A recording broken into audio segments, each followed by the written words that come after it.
Andrew Elles,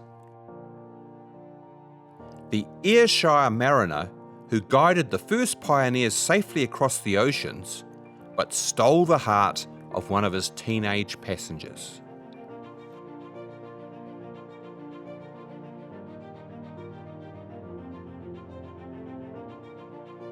Andrew Jameson Elles was born here at Saltcoats in Ayrshire, on the northern extremity of the Firth of Clyde. He was the son of the Reverend James Elles, who served as the minister to the town's United Presbyterian congregation here in County Street for almost 50 years. Now, his old church is long gone, but this building, the townhouse, was built during Andrew's boyhood to be a public meeting space, and he would have known it well. Just along the street, however, was the then busy port where young Andrew fell in love with shipping and the sea. He was apprenticed as a boy to a ship in the East India trade and quickly rose through the ranks to take his own command at just 21. He spent several years trading to the West Indies before being appointed to the Philip Lang, and when that vessel was commissioned to take immigrants to New Zealand, the 31-year-old captain proved to be a worthy commander for this pioneering voyage to Otago. Captain Elles got on particularly well with the migrants' leader, the Reverend Thomas Burns, cooperating closely with him to ensure the ship's routines met with the minister's approval. This may also have had something to do with the minister's eldest daughter, the vivacious 15-year-old Clementina Burns.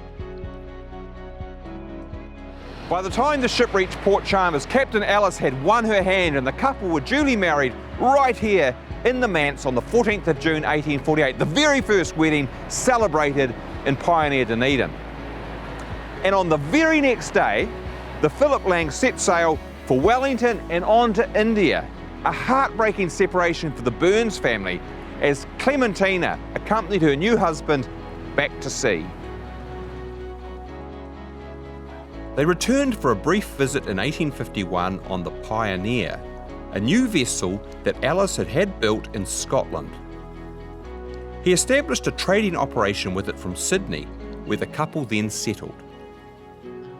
5 years later, the captain took up a position at Bluff as a customs official, and the family moved back to New Zealand. Captain Elles was to spend the rest of his life in Southland, first at Bluff and then here in Invercargill.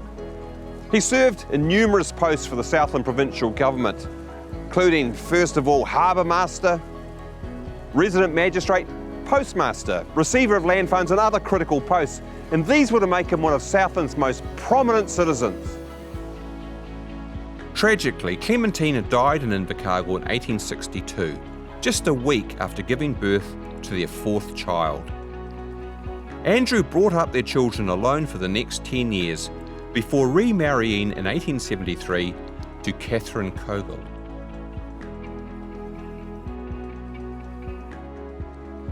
An obituary described him as a genuine Scotchman, a staunch Presbyterian, and an admirable representative of the humour and genius of his country.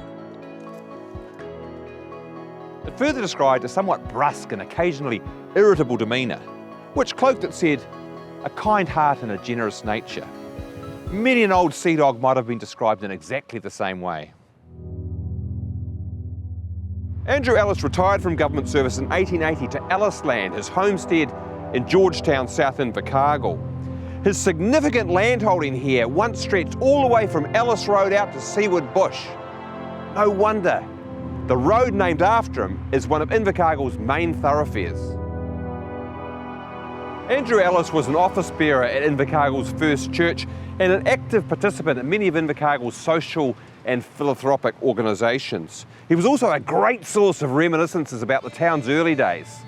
When he died of heart disease in 1886, aged 70, Invercargill lost one of its leading lights. The Ellisland homestead is gone now, but it seems entirely fitting that a Presbyterian church stands just beside where it used to be. For though he travelled half the world from his birthplace in the Saltcoats manse, Andrew Elles remained all his life a loyal Scot and a fervent Presbyterian.